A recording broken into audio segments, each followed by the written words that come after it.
알고리즘 및 실수, 이제 첫 번째, 첫 장입니다. 그래서 첫 장에서는 알고리즘이 뭔지 좀 설명해 드리고, 이 한 문제를 해결하는 방법은 여러 가지 방법이 있을 수 있어요. 그럼 그런 방법 중에 우리가 가장 우수한 방법을 선택해서 사용하게 되는데, 그럼 이 가장 우수한 방법이라는 게 뭐냐? 이걸 알기 위해서는 이제 알고리즘들의 성능을 분석할 수 있어야 되겠고, 그 성능을 분석한다는 것은 소요되는 시간, 어떤 문제를 해결할 때 걸리는 시간, 그리고 그 문제를 해결할 때 사용하는 메모리 공간, 요 두 가지를 이용해서 그 분석을 하게 되겠고, 그 분석을 할 때 사용하는 표기법, 도구, 이것이 빅 O입니다. 그래서 그 빅 O에 대해서도 이제 1장을 통해서 살펴보겠습니다. 이 빅 O는 아마 2학년 때 언어 수업이라든지 자료구조 시간에도 설명을 들었을 거예요. 근데 조금 더 발전된 부분을 설명해 드리겠습니다. 자, 알고리즘은 어떤 목적을 위해 수행하는 일련의 단계를 말하고요. 보통 알고리즘은 이제 혼자 하는 걸 말하고, 혼자 하는 것이 아니라 뭐 메시지를 주고받아서 한다든지 여러 사람들이 뭔가 협력해서 해야 되면은 그건 알고리즘이라고 하지 않고 프로토콜이라고 해요. 약속을 해야 되니까. 근데 알고리즘은 그냥 혼자 이제 하는 거고요. 우리가 살펴보는 이 알고리즘은 컴퓨터 알고리즘이고, 이 알고리즘은 주어진 문제를 해결하는 그런 알고리즘이 될 텐데, 우리가 살펴보는 문제는 입력과 출력에 의해서 정의가 됩니다. 일반적으로 우리가 프로그램 경시대의 문제라든지 이런 데서 보는 그런 문제들을 말해요. 그래서 입력이 주어지면 그 입력에 따라서 기대하는 출력이 있습니다. 그래서 그 기대하는 입력을 받았을 때 주는 그 프로그램을 우리가 알고리즘이라고 하는 거죠. 그래서 이 알고리즘은 교과목 소개 때 말씀드린 것처럼 명확해야 되겠고, 그러니까 어떤 단계가 어떻게 그 다음 단계로 넘어가야 되는지 모호하지 않아야 돼요. 그 다음에 알고리즘은 유한성 특성을 가지고 있어야 되는데, 교과목 소개 때도 말씀드린 것처럼 이게 우리가 알고리즘 수행했더니 안 끝나고 계속 돌고 있어요. 그러면 얘는 무한 루프에 걸리거나 무한 재기에 걸린 상태일 수도 있겠지만, 워낙 느려서 워낙 시간이 많이 필요해서 계속 정상적으로 돌아가고 있을 수도 있습니다. 그래서 그런 알고리즘도 종결성은 갖고 있는 거죠. 갖고 있지만 뭐 한 100년 돌려야 종료될 수 있으니까 그런 정도의 알고리즘들은 의미가 없겠죠.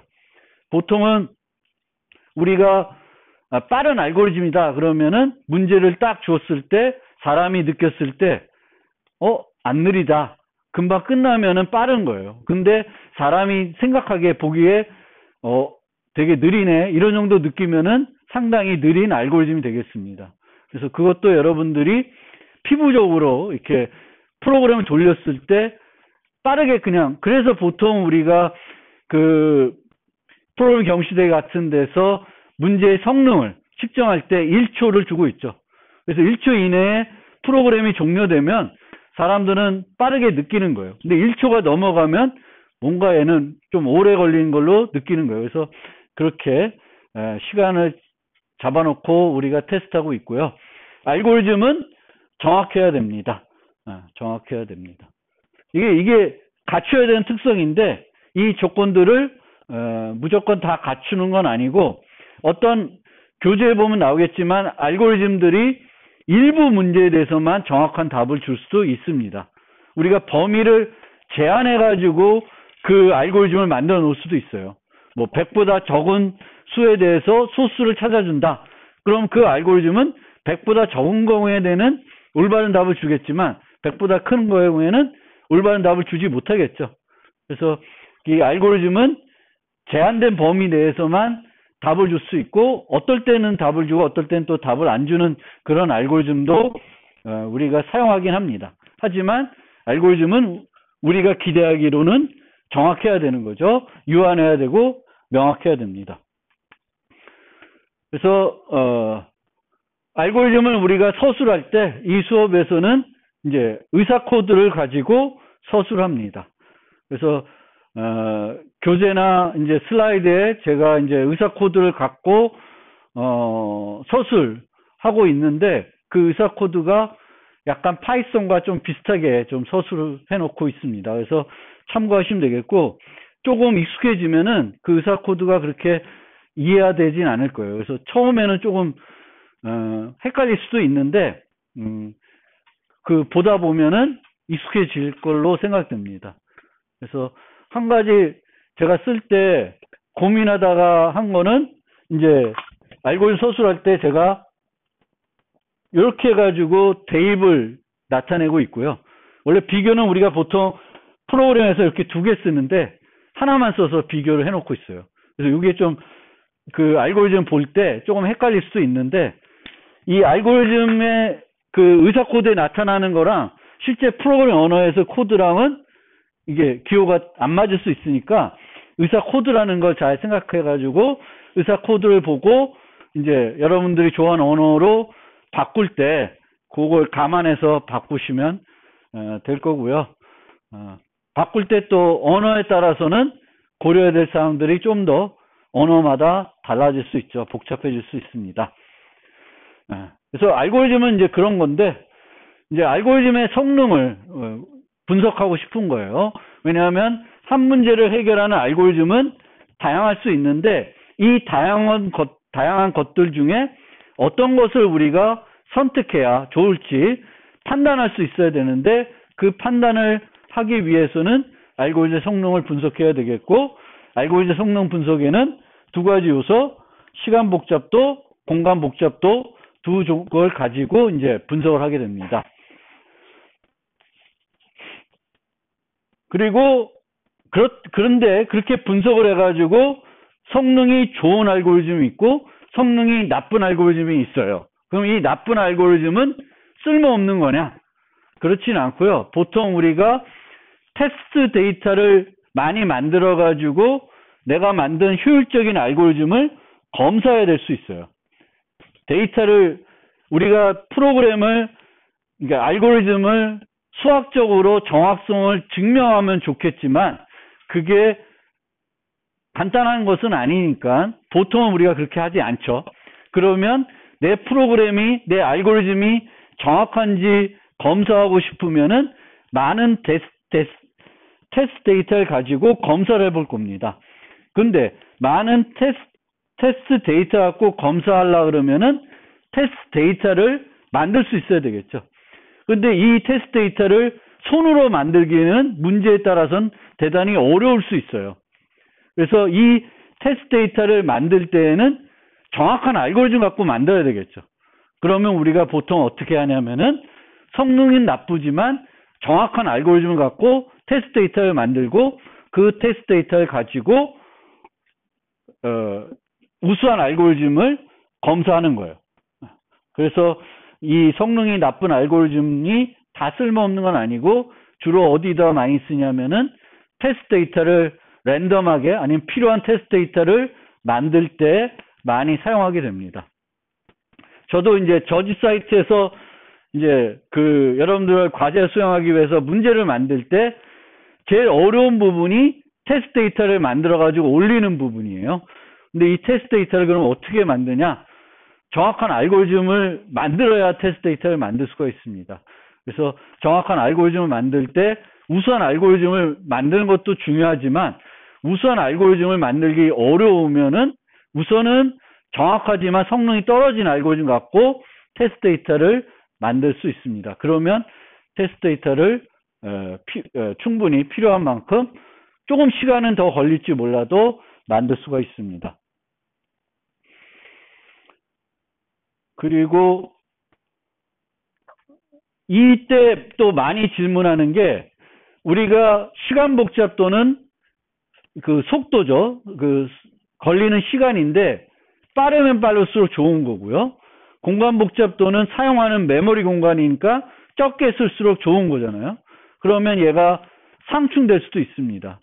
메모리는 많이 필요한데 성능은 빠르고, 성능은 느리지만 메모리를 적게 쓰고, 뭐 이런 경우들이 있어요. 그럼 어떤 것이 써야 되냐? 그거는 또 그 상황에 보고 판단해야지, 항상 이럴 때는 저런 걸 써야 된다라는 건 없습니다. 물론 메모리 같은 경우에는 내가 환경이 일반적인 컴퓨팅 환경이면은 어느 정도 메모리를 많이 써도 상관은 없을 수 있어요. 그런데 컴퓨팅 환경에 따라서는 많은 메모리 공간이 없는 그런 컴퓨팅 환경들이 많이 있을 수 있습니다. 특히 요즘 같은 IoT 디바이스들은 컴퓨터만큼 많은 메모리를 갖고 있지 않겠죠. 그럼 그런 특수한 환경에 있는 경우의 알고리즘들은, 그 특수한 환경에 돌아가야 되는 알고리즘들은 메모리를 많이 쓸 수 없어야 되겠죠. 그러니까 메모리가 많은 것을 사용할 수가 없는 겁니다. 이 알고리즘을 성능을 분석을 할 때 이 알고리즘이 보이는 성능이 항상 입력에 따라서 똑같은 크기의 입력에 대해서 항상 같은 성능을 보여주는 알고리즘들이 있고 그렇지 않은 알고리즘들이 있어요. 우리가 처음에 살펴봤던 문제가 뭐냐면 검색 문제예요. 선형 검색 문제. N개 배열이 있고 이 N개 배열에 어떤 특정한 값이 있는지 살펴보는 거예요. 그러면 선형 검색을 하면은 앞에서부터 하나씩 살펴보겠죠. 그럼 얘는 성능이 어떻게 되냐면은 내가 물어보는 값에 따라서는 되게 빨리 끝날 수 있고 되게 느리게 끝날 수도 있는 거죠. 만약 내가 찾고자 하는 값이 맨 첫 요소에 있다. 그럼 바로 끝나겠죠. 근데 없다. 그러면 다 검사했는데도 못 찾겠죠. 맨 마지막에 있으면 맨 마지막까지 비교해야 찾을 수가 있습니다. 그럼 이런 알고리즘들은 최선의 경우, 평균의 경우, 최악의 경우가 다 있어요. 그렇죠? 아까 검색 알고리즘에서 최선의 경우에는 한 번의 비교만으로 답을 찾을 수가 있고 최악의 경우에는 n번 비교를 해봐야 되는 거예요. 그럼 평균은 그 중간 정도 어디가에 있겠죠. 그래서 실제 우리가 알고리즘의 성능을 분석할 때 그러면 이렇게 최선, 평균, 그러니까 성능이 입력에 따라서 달라지는 그런 알고리즘의 경우에는 뭘 갖고 비교를 하냐. 뭘 갖고. 최선의 경우는 의미가 별로 없습니다. 한번 잘한다고 뭐 좋은 거 알고리즘을 할 수는 없는 거죠. 그래서 보통은 우리는 그래서 최악의 경우 갖고 비교를 하게 돼요. 왜냐하면 알고리즘이 항상 잘 돌아가다가 한 번은 되게 느려. 그러면 그 알고리즘은 별로 안 좋아해요. 늘 조금 속도 느려도 늘 항상 정확한 시간 내에 들어오는 알고리즘들을 더 좋아할 수도 있습니다. 그래서 최악의 경우에도 좋은 성능을 보이는 알고리즘을 좋은 알고리즘이라고 보통 합니다. 그리고 더 정확하게 분석하려면 평균 비용을 따지는 것도 좋을 수 있어요. 근데 뒤에 설명드리겠지만 평균 비용은 분석하기가 어렵습니다. 더 귀찮겠죠. 복잡하겠죠. 평균의 경우에는 확률이 들어가야 되는 거고 평균을 알려면 확률을 갖고 또 분석을 해야 되니까 그래서 평균보다는 최악의 경우 갖고 분석을 많이 해요. 또 실제 분석을 해봤자 평균의 비용과 최악의 경우의 비용이 차이가 별로 없어요. 많은 경우에는 똑같아요. 시간 복잡도 수준으로 치면 얘도 선형이면 얘도 선형인 거예요. 예를 들면 2분의 n과 n이면 거의 n에 비례하는 거예요. 좀 더 평균적으로는 더 성능이 좋겠지만 그래서 우리는 주로 최악의 경우에 분석을 많이 한다. 최악의 경우 분석을 하는 거고요. 그리고 이런 성능 분석을 통해서 우리가 궁극적으로 하고 싶은 것은 알고리즘을 카테고리화하고 싶은 거예요. 이 알고리즘의 수준이 어느 정도 수준이냐. 정확하게 알고 싶은 것보다는 얘와 얘를 비교하고 싶은 거예요. 실제적으로는. 그리고 얘와 얘를 비교할 때 서로 다른 문제를 해결하는 알고리즘을 직접적으로 비교하는 경우는 많진 않아요. 우리는 똑같은 문제를 해결하는 두 알고리즘이 있을 때 두 알고리즘 어느 것이 더 좋은지를 알고 싶은 거지, 이 문제를 해결하는 알고리즘과 저 문제를 알고리즘을 직접적으로 비교할 일은 많진 않아요. 물론 이 문제의 어려운 정도를 비교할 때는 서로 다른 문제를 해결하는 알고리즘을 갖고 비교할 수 있습니다. 검색 문제하고 정렬 문제가 있다. 그럼 정렬 문제가 더 어려운 문제죠. 그렇죠? 그런 걸 분석할 때는 하기도 하는데, 일반적으로 우리가 알고리즘의 성능을 분석할 때는 똑같은 문제를 해결하는 두 개의 서로 다른 알고리즘을 비교하고 싶은 거예요. 그래서 이 비교를 했을 때 얘는 이 수준이고 얘는 이 수준이고 얘는 이 수준이다, 이렇게 분류를 하고 싶습니다. 그리고 이런 알고리즘의 시간 복잡도를 측정하기 위해서 실제 실행 시간을 측정하지 않습니다. 실행 시간을 측정하려면 제일 나쁜 것 중에 하나는 구현을 해야 돼요. 구현을 해야 측정할 수가 있겠죠. 근데 실제 알고리즘의 분석은 구현하지 않고도 분석할 수 있습니다. 의사 코드만 있고, 이 의사 코드가 그 알고리즘은 실제 해결하는 정확한 알고리즘이면 그 의사 코드 갖고 이 알고리즘의 성능을 분석할 수 있어요. 그래서 측정하려면 시간을 구현을 해야 되는 거고, 구현은 또 구현하는 사람에 따라서 다 달라요. 그렇죠? 그래서 구현의 영향을 또 받아요. 그리고 이 프로그램을 어디서 수행하냐에 따라서 속도가 달라질 수 있습니다. 그래서 정확한 비교를 못 해봐요. 그리고 한 입력에 대해서 얘가 빠르다고 늘 얘가 빠르다는 걸 못하는 거예요. 그러려면은 여러 가지 입력 갖고 얘네들 다 계속 돌려서 비교해 봐야 되는데, 그거는 효과적인 방법이 안 되겠죠. 그래서 우리는 실제 시간을 측정해서 분석하지 않고 이 알고리즘의 성능을 분석하게 됩니다. 그래서 어떻게 분석하냐 하면은 입력에 따라 필요한 기본 연산수를 측정해 봐요. 기본 연산수. 그래서 여기서 기본 연산이라는 건 산술 연산, 대입, 비교 등 더 이상 쪼개지지 않는, 걔 하나가 그냥 연산이야. 그걸 세부적으로 또 나눌 수 없는 그런 연산들을 몇 번 수행하냐, 입력이 이게 들어왔을 때 몇 번 수행하냐, 그거를 식으로 세워가지고 그 식을 갖고 분석을 하게 됩니다. 물론 이렇게 기본 연산들을 우리가 살펴봤을 때 여기에 이제 산술 연산이 있는데, 산술 연산에는 뭐 덧셈도 있고 곱셈도 있겠죠. 그럼 덧셈과 곱셈이 더 비싼 비용이죠. 그렇지만 그렇게 따지진 않아요. 그냥 기본 연산들이 총 몇 번 분석을 하게 됩니다. 그렇게 세세하게 분석하지 않는 거고, 그렇게 하는 이유는 결국 궁극의 목적은 이 알고리즘과 또 다른 알고리즘, 또 똑같은 문제를 해결하는 두 알고리즘을 비교하고 싶은 거예요. 그리고 이렇게 똑같은 문제를 해결하는 알고리즘들은 기본적으로 비슷한 연산들을 쓸 거예요. 얘는 덧셈만 쓰는데 얘는 곱셈을 써서 문제를 해결하지는 않아요, 보통은. 그래서 어떤 연산들의 개수를 우리가 측정하더라도 상당히 연산들이 비용들이 달라지겠지만 다 기본 연산이라고 치고 그걸 이용해서 분석을 해도 분석의 정확도 측면에서 크게 문제가 안 되는 거예요. 그 다음에 공간 복잡도는 우리가 이 알고리즘이 얼마나 만큼의 문제를 해결할 때 메모리를 사용하냐라고 물어볼 때 주로 우리가 관심을 갖고 있는 거는 입력은 빼고 내부적으로 사용하는 메모리에 관심을 갖고 있어요. 왜냐하면 똑같은 알고리즘을 비교하는 거잖아요. 그럼 이 두 알고리즘에 들어오는 입력들은 똑같겠죠. 그럼 결국은 어느 게 더 메모리를 적게 쓰냐는 건 입력의 크기가 아니라 그 내부적으로 쓰는 메모리가 되겠죠. 보통 얘가 배열로 입력이 들어와요. 근데 배열을 하나 더 써서 문제를 해결해. 그러면 우리가 공간을 더 많이 쓴 거죠.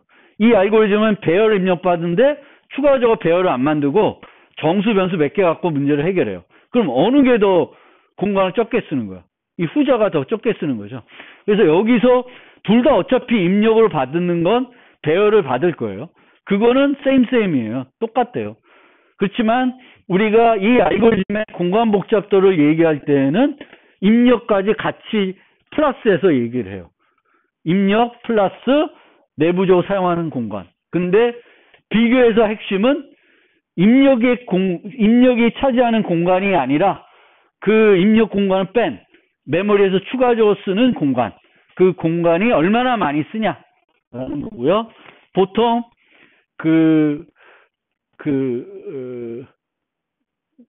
경시대 문제 같은 걸 풀 때 또는 이제 알고리즘 문제를 풀 때 in place로 해결해라 라고 하는 것들이 이제 나오는데 in place로 해결하라는 거는 추가 공간을 안 쓰라는 거예요.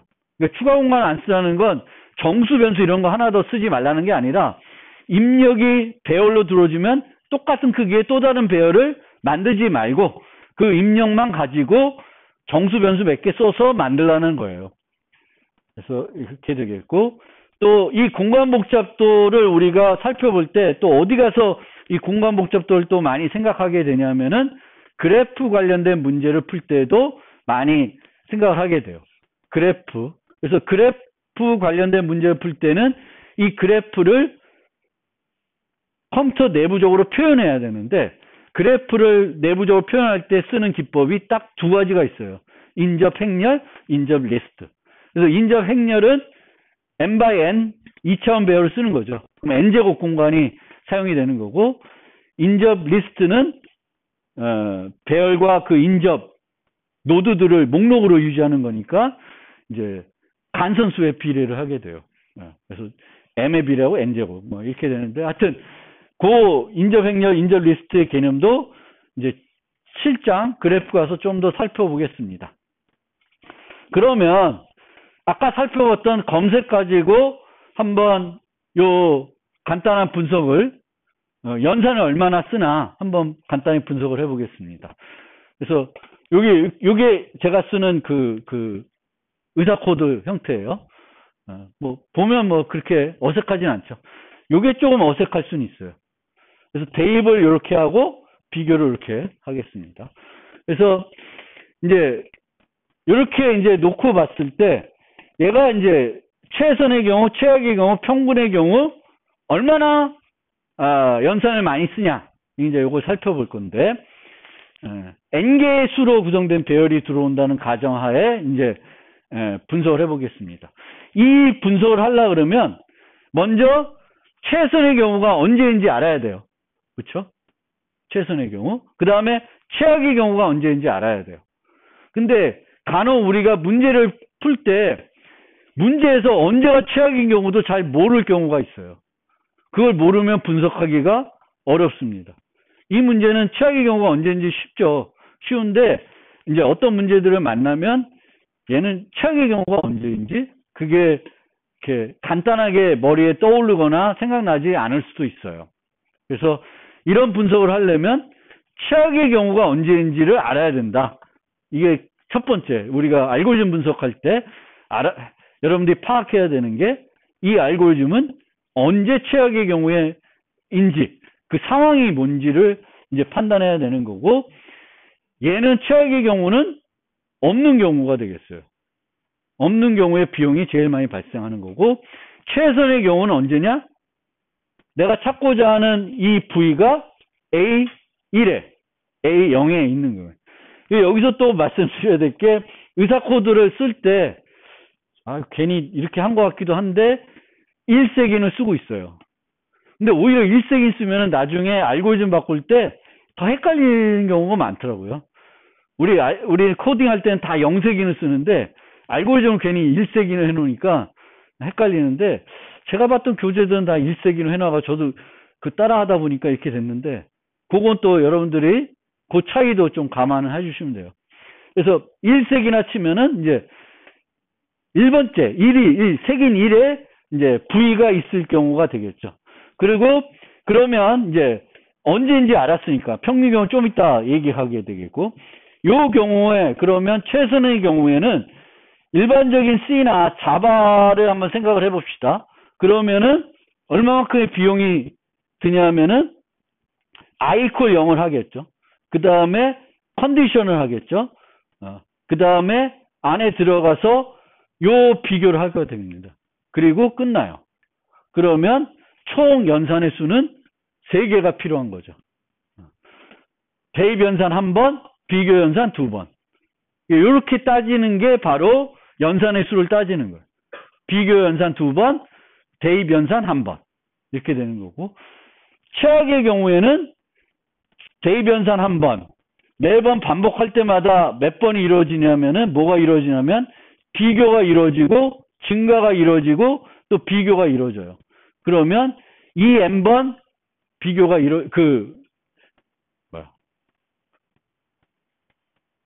비교 연산이 그쵸? 이 n번 이루어지는 거고 증가 연산이 n번 이루어지고 여기에 플러스 1이 있는 경우는 맨 마지막에 한 번 더 비교가 돼요. 그래야 끝나가 나요. n이 이제 벗어났구나. 그래서 2n 플러스 1이 돼요. 그럼 총 3n 플러스 2가 됩니다. 3n 플러스 2. 그래서 최악의 경우에는 3n 플러스 2가 되겠고요. 그 다음에 이제 평균의 경우에 분석은 어떻게 되냐? 여기에 나와 있지 않는데 평균의 경우에는 먼저 확률적으로 가정을 해야 돼요. 강조. 우리가 검색하려는 그 값이 여기에 있을 확률이 얼마가 되고 여기에 있을 확률이 얼마가 되고 이거를 또 정해야 돼요. 그러면 내가 찾고자 하는 애가 요 안에 있는 경우에 각 요소에 있을 확률은 n분의 1이다라고 가정하는 거예요. 다 똑같은 확률로 검색한다라는 거고요. 그리고 50%의 확률로는 있는 걸 검색하고 50% 확률로는 없는 걸 검색한다. 이런 확률들을 벌어질 수 있는 상황들에 대한 확률들을 다 세팅해 놓고 그 확률들을 이용해 가지고 분석을 하게 돼요. 분석을 해보면 할 수 있는데 교재 제가 해놨는지 아마 해놨을 거예요. 그래서 그걸 해보면은 결국 얘도 n에 비례해요. 2분의 n 정도 될 텐데 비례하게 됩니다. 그래서 이런 식으로 어쨌든 분석을 하는 거고요. 공간 복잡도를 분석을 해보면은 얘는 입력 배열이 n개의 공간을 쓰겠죠. 정수 공간을 쓰겠고 그 다음에 내부적으로는 추가적으로 쓰는 게 i 변수 외에는 없어요. i 변수 외에. n도 변수면 n까지 치고 그래서 그러니까 n이 아무리 늘어나도 내부적으로 사용하는 공간은 일정한 거죠. n이 1000개가 들어와도 2개만 쓰는 거예요. 계속 10,000개 들어와 2개. 그럼 얘는 일정한 거예요. 그렇게 이제 고정된 지역 변수만 추가적으로 씁니다. 그럼 나중에 비교 아시겠지만 그러면 O1이 되는 거예요. 내부적으로 쓰는 공간은. 상수 공간. 입력이 크더라도 그냥 그대로 온 거예요.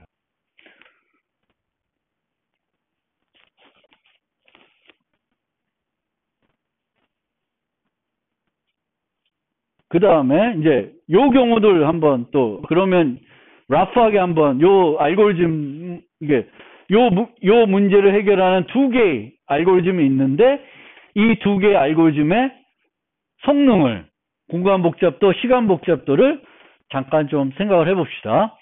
그래서 n개수로 구성된 배열이고 이 배열에서 가장 많이 등장하는 수를 카운트하는 거예요. 그래서 얘는 첫 번째가 얼마나 등장하냐 보고 그 다음에 두 번째가 얼마나 등장하는지 보고 세 번째가 얼마나 등장하는지 보는 거예요. 그러면 이 반복이 총 얼마나 일어나겠어요? n개가 있고 각 요소마다 n개랑 비교하겠죠. n개랑 비교하니까 n제곱이 되겠죠. 보통 우리가 대략적으로 비교 분석할 때는 여기에 있는 반복문을 살펴보면 돼요. 이중 반복문이 있으면 대략 n제곱일 거다라고 봐야 되는 거고 그런데 이중 반복문이 있다고 무조건 n제곱이라고 하면 안 되고 좀 살펴봐야 돼요. 근데 얘는 n번, 얘도 n번이에요. 무조건. 중간에 뭐 브레이크에서 빠져나오는 게 없죠. 그러면 반복은 여전히 n제곱 일어나는 거예요. n제곱 반복이 일어나면은 각 반복할 때마다 뭔가는 하겠죠. 비교 연산도 하고 뭔지 할 거예요. 그러면 필요한 연산의 수는 n제곱에 비례하게 됩니다. 그래서 n제곱의 비용이 들어가는 거예요.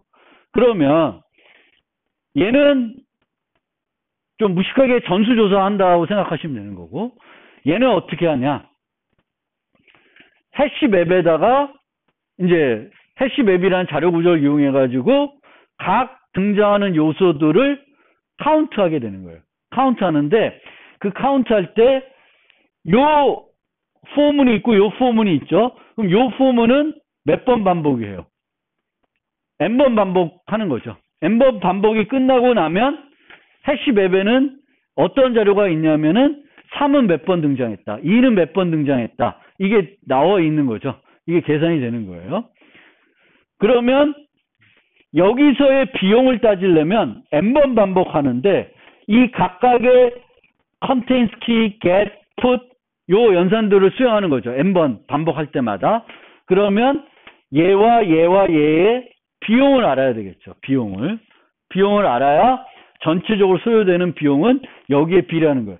여기서는 내부적으로 하는 것들이 뭔가 기본 연산들밖에 없는 거죠. 그러면 추가적으로 따질 게 없이 요 포문에 의해서 n제곱이라고 보시면 되는데, 얘는 n번 반복하는데 안에서 일어나는 일은 간단한 일들이 아니에요. 기본 연산들이 아니에요. 그러면 얘네들의 비용을 살펴봐야 돼요. 그러면 S 말고 요 부분을 생각해보자. 매번 요거가 일어난다고 칩시다. 앞에 부분. 최악의 경우 보면 되니까. 그러면 contains key, get, put 요게 일어나는데, 이 맵이라고 하는 건 여기에는 해시맵이라고 했는데 해시맵이 있고 또 뭐가 있어요? 자료 구조에서 맵에는 해시맵, 트리맵이 있죠. 그렇죠? 해시맵은 내부적으로 해싱이라는 그 기술을 쓰는 거고, 해싱이라는 기술을 쓰면 이제 공간을 충분히 확보했다는 전제하에 이 연산들이 다 O1이라고 가정하면 돼요. 상수 비용이 들어간다. 그런데 트리맵을 쓰면은 트리맵은 내부적으로 해싱 기술 쓰는 게 아니라 균형 이진 검색 트리를 써요. 균형 이진 검색 트리를 쓰게 되면은 이제 요 연산들의 비용이 로그 n에 비례합니다. 로그 n. 그러면 이제 해시맵을 쓰면 요 비용은 on, n에 비례한다고 쓰면 돼. 다 O1이니까. O1인 애를 3번 하든 1번 하든 상관없어요. 다 O1이 되는 거고요. 근데 얘가 로그 n이면 로그 n을 여러 번 해도 다 로그 n이에요. 비용은. 그래서 n 로그 n이 되는 거예요. n 로그 n. 그 다음에 이렇게 해서 걸러지에서 나면은 요 해시맵에 있는 애들만큼 돌아가면서 최대값을 구하는 거죠. 근데 얘는 반복을 몇 번 할까? 얘는 n번 하는지는 n번 할 수도 있는데 실제는 몇 번 하냐면 등장하는 수만큼만 하는 거죠. 수가 하나밖에 안 등장했어. 그럼 한 번 하고 끝나겠죠. n개 배열이 있는데 다 10이야. 그러면 10 해시맵에는 10이라는 값만 하나 들어가 있겠죠. 10의 개수 이렇게 해가지고 쌍이 하나만 들어가 있겠죠. 그럼 그만큼만 반복하는 거예요. n번보다는 적게 반복하겠죠. n번보다는 적게 반복을 합니다.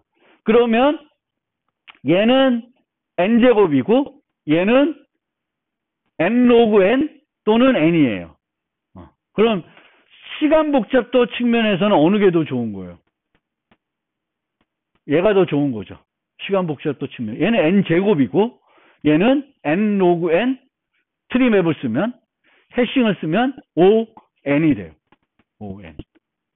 그런데 공간 복잡도는 어떻게 돼요? 얘는 추가 공간 써요? 일반적인 정수 변수 외에는 추가 공간 안 쓰죠. 그래서 이 auxiliary memory, 추가 메모리는 O1이에요. 근데 얘는 어때? 얘는 얼마만큼 더 써요? 5만큼 더 써. 이 해시맵, 자료 구조만큼 더 쓰게 되겠죠. 그러면 트리맵을 쓰면 n개 노드를 만들 테니까 n개 노드는 아니겠구나. 어쨌든 n개 노드는 아니겠네. 예. 더 쓰는 거예요. 근데 하여튼 정확하게 분석하기는 조금 설명하기 어렵지만 어쨌든 얘보다는 추가 공간 누가 더 많이 쓰는 거야. 얘가 더 많이 쓰는 거죠.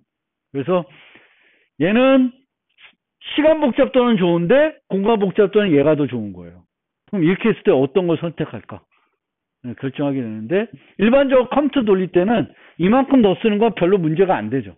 그럼 이걸 쓰겠죠. 그래서 항상 알고리즘이 그러니까 아까도 말한 것처럼 시간 복잡도와 공간 복잡도가 둘 다 우수하면 좋은데 하나는 공간 복잡도를 늘려가지고 시간 복잡도를 개선하고 있는 거예요. 자료 구조를 하나 더 써서 알고리즘의 성능을 높인 거예요. 근데 이렇게 자료 구조를 하나 더 쓰게 되면은 공간 복잡도는 어때? 증가할 수밖에 없겠죠. 그럼 얼마만큼 내가 많은 메모리를 써서 시간을 개선한 건지 생각해 봐야 되겠고 너무 많이 쓴 건가? 이런 걸 고민해서 알고리즘을 만들면 되겠습니다.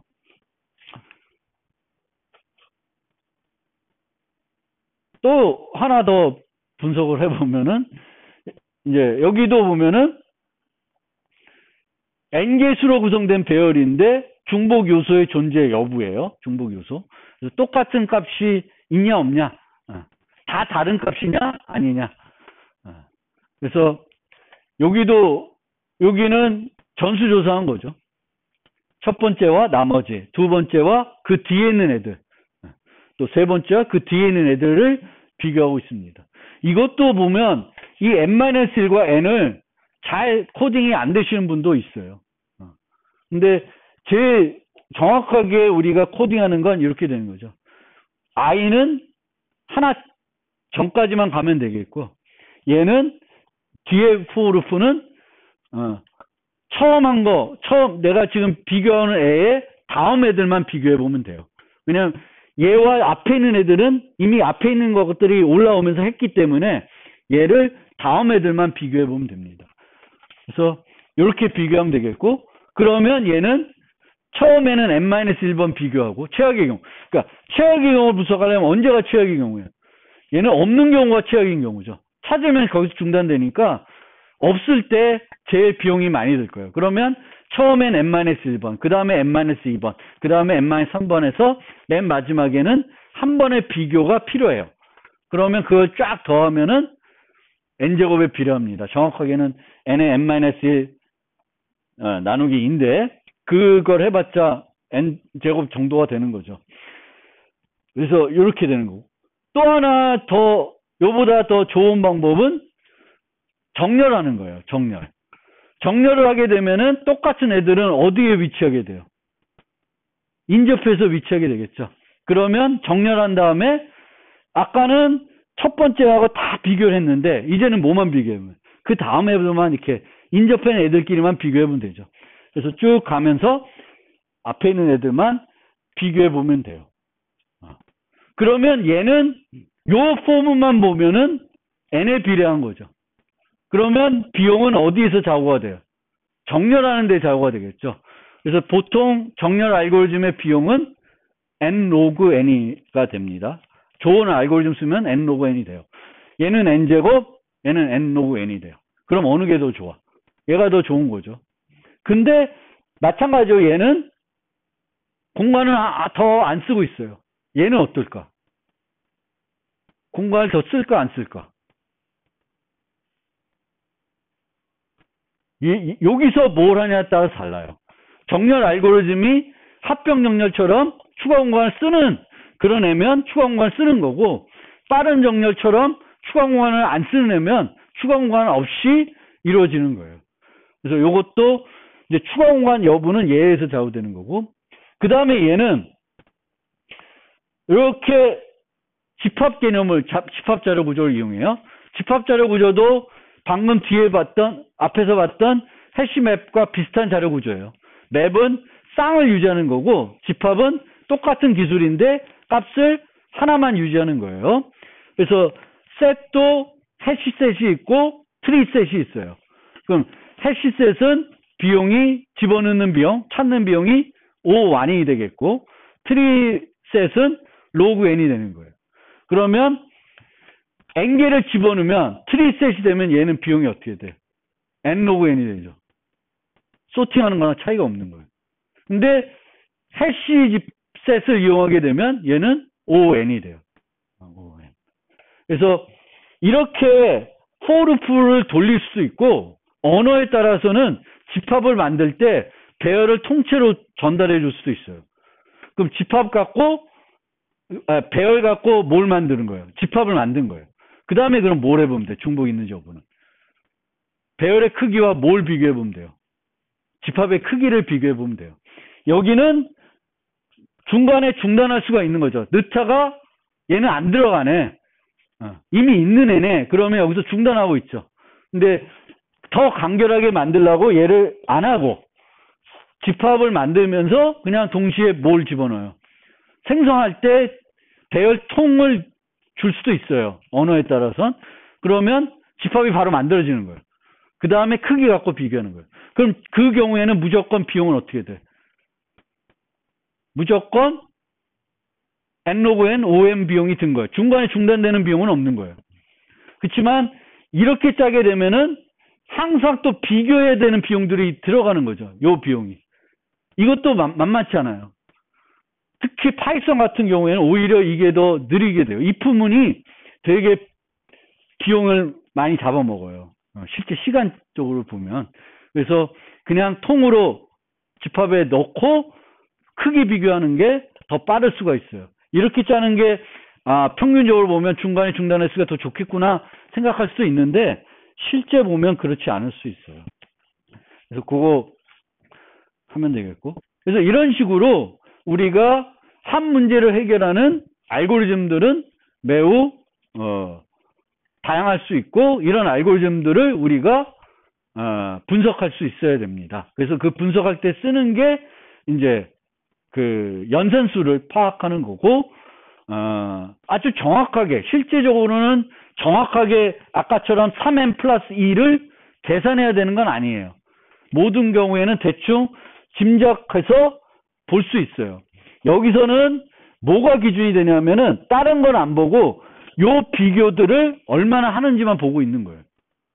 여기서 i 플러스 1, i와 n의 비교 이런 건 다 무시하고 요 비교만 몇 번 하냐.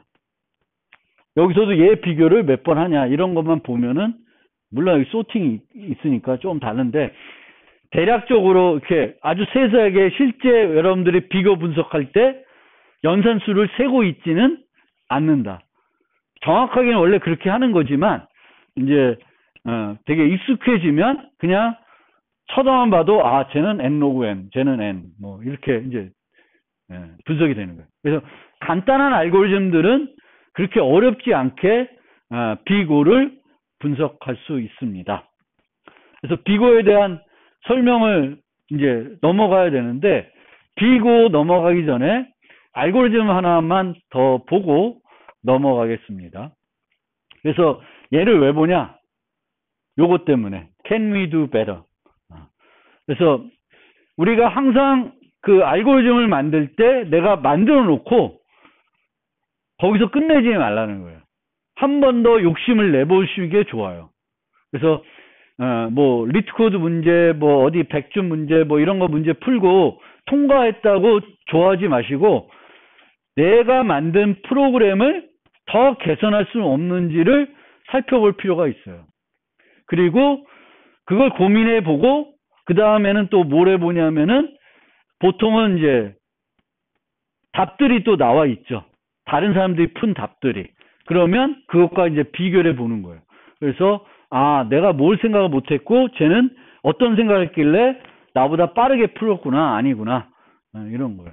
그래서 리트코드 같은 경우에는 딱 제출하면은 100% 하면 이제 이거보다 빠른 건 없구나 해서 만족하시면 되는데 딱 제출해서 통과했는데 30%야 그러면 그때는 이제 만족하지 마시고 얘를 내가 왜 이렇게 다른 애들보다 느리지? 뭘 내가 생각 못했지? 이런 건 이제 생각하면서 그걸 해봐야 이제 되는 거고 그게 바로 Can we do better입니다. 그래서 만족을 거부해야 된다. 알고리즘 디자이너는 만족을 거부해야 된다. 그래서 계속 개선을 해야 되는 거고 여러분들도 그걸 해보시면 되는 게 좋겠습니다. 그래서 요거는 뭐냐면은 두 개 n짜리 정수 xy를 곱하는 거예요. 그러면 초등학교부터 때 해왔던 우리의 곱셈 알고리즘은 요 알고리즘입니다. 그렇죠? 4를 8, 7, 6, 2에 5에 곱해가지고 요 값을 구하고 3을 또 이렇게 곱해서 요거 구하고 2를 이렇게 곱해서 요거 구하고 얘 구한 다음에 또 다 더하죠. 이게 이제 초등학교 때부터 우리가 써왔던 곱셈 알고리즘입니다. 그러면 이 알고리즘은 얼마만큼의 비용이 소요되냐? 얘를 n자릿수니까 n번 곱해야 되겠죠. 4와 8, 4와 7, 4와 6, 4와 5 이렇게 곱해야 돼요. 그러면 n개가 각 자릿수마다 n개의 곱셈이 필요해요. n개의 곱셈이 필요한데 곱셈이 필요할 때 이제 넘어갈 때 자리 올림이 있을 수 있죠. 그래서 덧셈이 이루어질 수 있어요. 그러면 덧셈과 곱셈이 같은 비용은 아니지만 추가 덧셈이 필요하다고 생각하면은 이 n 정도 곱셈 비용이 필요하다라는 거고요. 그러면 요 값들을 구하겠죠. 그러면 얘네들을 다 더해서 최종적으로 이 값을 구해야 되는데 요걸 계산할 때 이제 요 한 번이 아니라 여기가 다 000이 있다 그러고 최대 지금 두 자리 이렇게 네 자리 하면 최대 8자리까지 갈 수가 있겠죠. 그러면 요 공간의 만큼의 덧셈이 필요해요. 덧셈이. 요 경우에는 4번의 덧셈이 필요한 거죠. 그렇죠? 그래서 얘네들을 하면은 또 덧셈이 2n제곱 정도의 덧셈이 필요한 거예요. 그러면 합하면 4n제곱 정도의 비용이 필요한 거예요. 그래서 우리가 쓰는 초등학교 때 곱셈 알고리즘은 어느 정도 비용이 드는 거냐면 n제곱 비용이 들어가는 알고리즘이 되는 거예요. 그러면 얘보다 빠른 곱셈 알고리즘이 있냐?